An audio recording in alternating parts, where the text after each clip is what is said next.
Break नंतर आपलं स्वागत. आपण पाहताय 10च्या बातम्या. वयात काही राजकीय घडामोडींकडे. लोकसभा निवडणुकीमध्ये मोदींच्या करिश्म्याच्या जोरावर भाजपने अभूतपूर्व यश मिळवलं.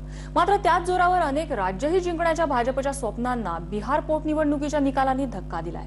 या निवडणुकातून वेळीच धडा घ्यायला हवा असा इशारा शिवसेनेनंही सामना या आपल्या मुखपत्रातून भाजपला दिलाय.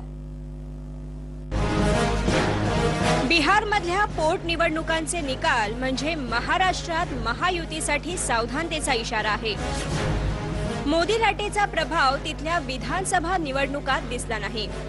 लोकसभा जिंकल्यानंतर त्याच आवेशात महाराष्ट्र जिंकणं हे वाटतं तितकं सोपं नसणार आहे.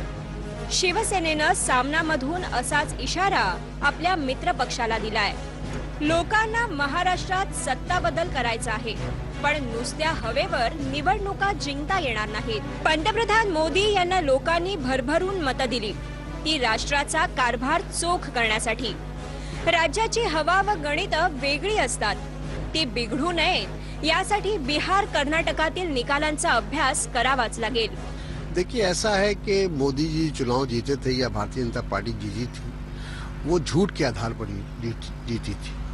और अब धीरे धीरे वो बातें लोगों के सामने आ रही हैं कि झूठा प्रचार करके यूपीए सरकार के बारे में, लेकिन सारी बातों को इस तरह देश के सामने रखा जैसे देश में पिछले 10 साल में कोई विकास हुआ ही नहीं. लोगों को लगा कि देश को बचाना आवश्यक है और उनके सामने कोई विकल्प नहीं था. उन्होंने नरेंद्र मोदी को चुना.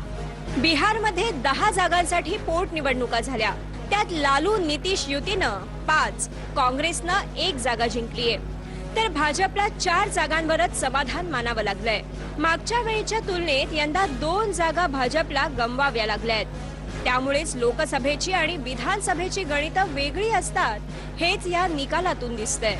फक्त पोटनिवडणुकीतून नाही असं म्हटलंय की प्रत्येक निवडणुकीच्या निकालातून धडा घेतला पाहिजे. लोकसभा निवडणुकीच्या निकालानं आम्हाला दाखवून दिलं की लोकांना काँग्रेसची मस्ती आणि मिजाज उतरवायची होती.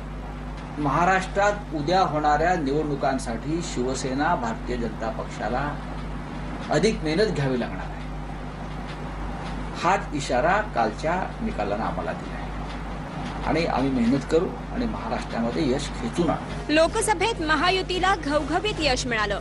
मात्र या यशाची पुनरावृत्ती विधानसभेत करायची असेल तर केवळ मोदी फॅक्टरवर अवलंबून राहून चालणार नाही. जागा वाटपासाठी भांडत बसणाऱ्या, मुख्यमंत्री पदावरून कुरघोड्या करणाऱ्या महायुतीला बिहारच्या निकालांनी धोक्याचा इशारा दिलाय. त्याच वेळी काँग्रेस राष्ट्रवादीच्या आशा मात्र या निकालानं पल्लवित झाल्यात. ऋत्विक भालेकरसह ब्युरो रिपोर्ट, एबीपी माझा, मुंबई. दरम्यान यावर विरोधी पक्षनेते विनोद तावडे यांनी काय